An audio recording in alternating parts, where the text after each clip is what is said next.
오늘도 저희가 이렇게 하나님께 기도드리고 예배드릴 수 있도록 해주셔서 감사합니다. 하나님, 지난 일주일 동안 저희가 어떻게 생활했는지 돌아봅니다. 저희 가운데 하나님을 생각하지 못하고 하나님께 회개하지 못한 것이 있다면 용서하여 주시옵소서. 하나님, 이번 주일은 매일 잠시라도 하나님을 생각하고 하나님 앞에 나아갈 수 있도록 해주세요. 그래서 하나님과 함께 하는 삶을 느끼며 살게 해주세요. 하나님, 오늘 유초동부가 소풍을 가는데 안전하게 다녀올 수 있도록 지켜주세요. 오늘 말씀 전해주시는 김규배 목사님의 설교 말씀에 저희가 집중해서 들을 수 있도록 해주세요. 이 모든 말씀 예수님의 이름으로 기도드립니다. 아멘. 네, 계속 예레미야 말씀을 보고 있는데 예레미야 말씀을 준비하면 제 마음이 참 떨리고 별로 좋지 않습니다. 그 이유는 좀 축복의 말씀을 여러분에게 전하고 싶은데 축복보다는 징계와 저주의 말씀을 전하게 되기 때문에 조금 마음이 썩 좋진 않아요. 그래도 여러분들 이 말씀을 통해서 여러분들이 정말 축복받는 길이 무엇인지를 알 수 있는 그런 귀한 축복과 은혜가 함께하기를 소망합니다. 쌤통이란 말이 있어요. 그거 참 쌤통이다 라는 말이 있는데 그 말의 사전적인 의미를 찾아보니까 남이 잘못되는 꼴을 보면서 기뻐하는 것을 이른다 라고 되어 있습니다. 쌤통이다. 그런데 이것은 단순히 남이 잘 되는 꼴을 못 본다는 의미보다는 자신에게 개인적으로나 아니면 공공적인 잘못을 저지른 사람이 죄값을 받을 때 인과응보 상황에서 사용되는 그런 의미로 많이 사용된다고 합니다. 쌤통이다. 이스라엘은요, 전 세계 국가 중에서도 비극을 좀 많이 경험한 국가입니다. 외세에 의해 침략을 당했고 나라가 2번 완전히 망한 경험이 있죠. 그리고 그 유대인 학살이라는 이름으로 많은 민족이 그 유대인 민족이 학살을 당했던 그런 비극도 있습니다. 사실 그 정도 비극은 국가적으로 세계적으로 많이 있은 경우도 있어요. 아프리카나 아시아 쪽에서도 많은 학살이 있었고 많은 고통과 아픔이 있었던 경험이 있습니다. 하지만 또한 이스라엘이 비극을 전해주는 국가도 있고 지금도 이스라엘이 그런 팔레스타인 민족에 대해서 굉장히 많은 고통을 안겨주고 있는 것도 사실이지요. 하지만 우리가 성경을 볼 때에 이스라엘에 대한 멸망을 많이 보기 때문에 이스라엘이 조금 더 우리에게 좀 가까이 다가오고 좀 마음적으로 쓸리는 그런 모양이 있는 것 같긴 합니다. 그런데 본문을 보면 이스라엘 비극을 보면서 그거 참 쌤통이라는 말이 나올 수밖에 없음을 우리가 알 수 있습니다. 이스라엘 비극은요, 쌤통이에요. 그 이유가 오늘 본문에 나와 있거든요. 여호와 하나님은 이스라엘 민족에게 평강을 얻는 길을 알려주었어요. 그리고 충분한 경고를 통해서 재앙을 피할 수 있는 모든 방법들을 다 알려주었습니다. 대피할 수 있는 방법들을 다 알려주었어요. 그런데 이스라엘은 어떠합니까? 그 모든 말씀과 경고와 율법을 완전히 무시했습니다.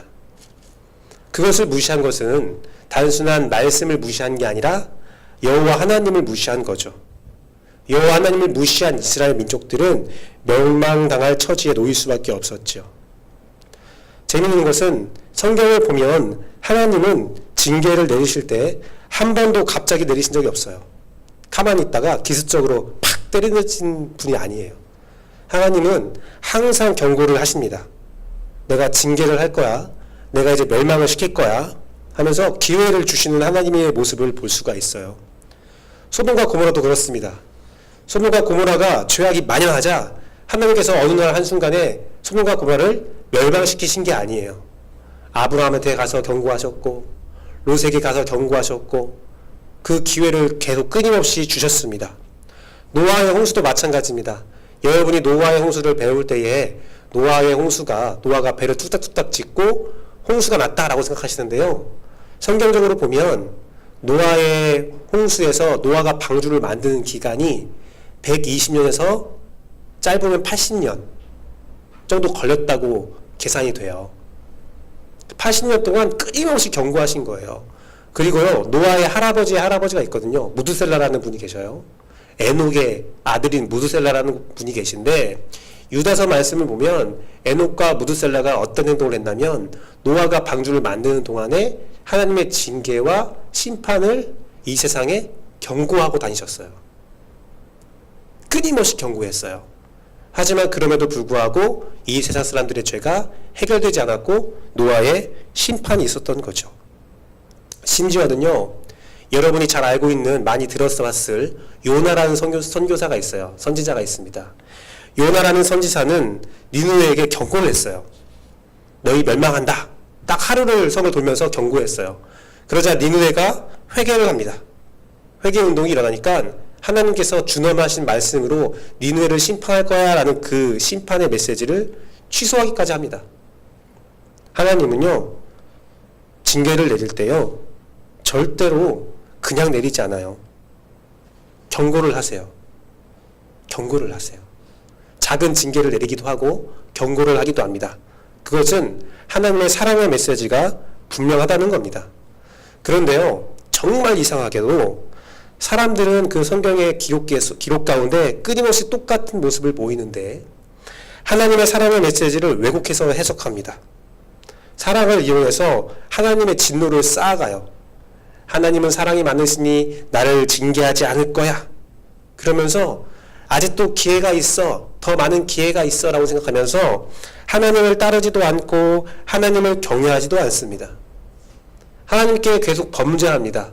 그러면서도 그들이 고백하는 것은 하나님은 우리를 심판하지 않는다라는 거예요. 우리는 망하지 않는다라는 겁니다. 그들은 핑크빛 미래를 꿈꾸지만 사실 재앙을 부르고 있는 것입니다. 오늘날도 그들과 마찬가지로 하나님의 진노를 쌓는 사람들이 있습니다. 나 자신이 될 수도 있어요. 우리 자신이 될 수도 있고 내 주변 인물들이 될 수도 있습니다. 그런데 그들의 특징을 잘 생각해 보면, 오늘 말씀을 통해서 잘 생각해 보면 그들의 특징은 단 한 가지입니다. 뭐냐면요, 하나님을 무시하는 거예요. 하나님의 음성을 무시하면서 자기 마음대로 판단하고 선택하고 살아가는 겁니다.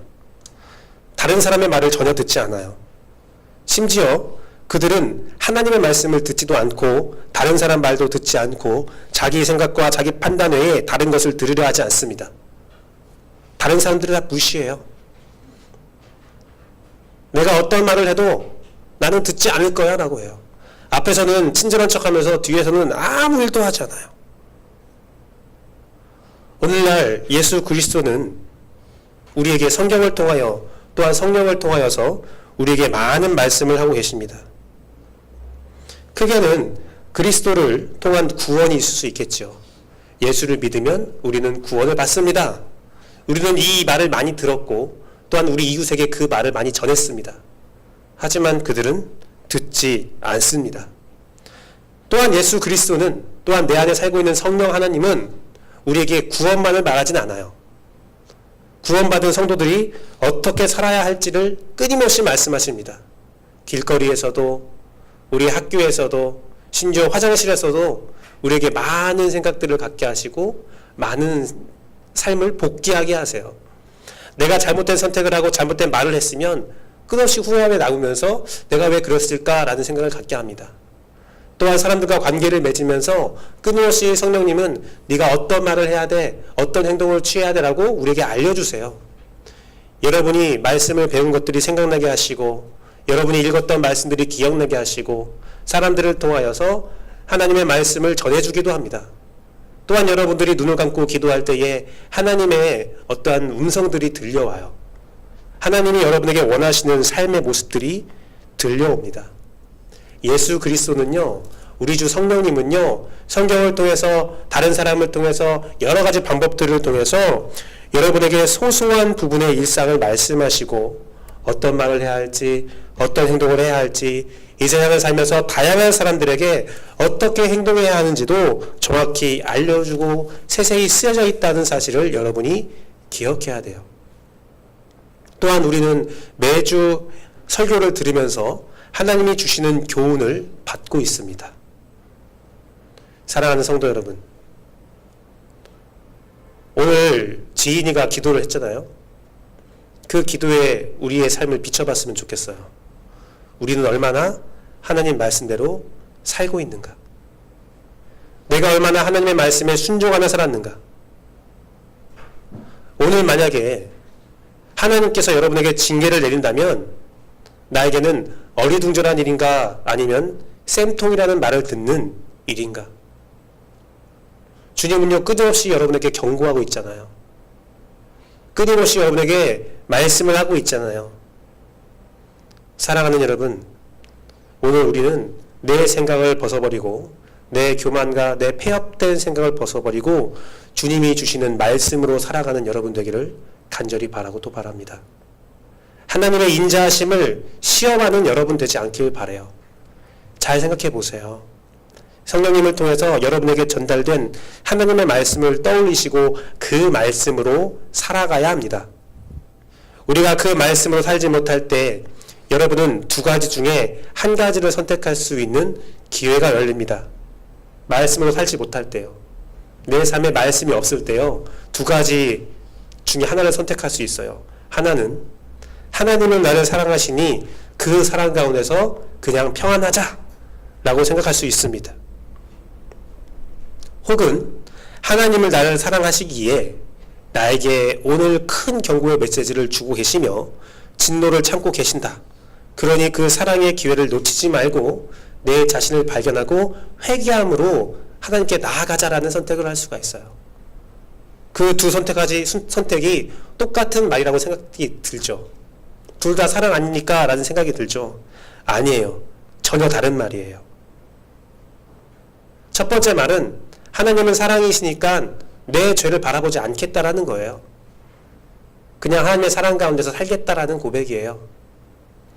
그런데 두 번째 고백은 뭐냐면 하나님이 사랑하시니 나에게 기회를 주고 있으니 내 죄를 하나님께 내려놓고 하나님께 보여주며 내가 하나님 앞에서 정직하게 회개하고 그 죄값을 받고 구원에 이르겠다라는 말씀이에요.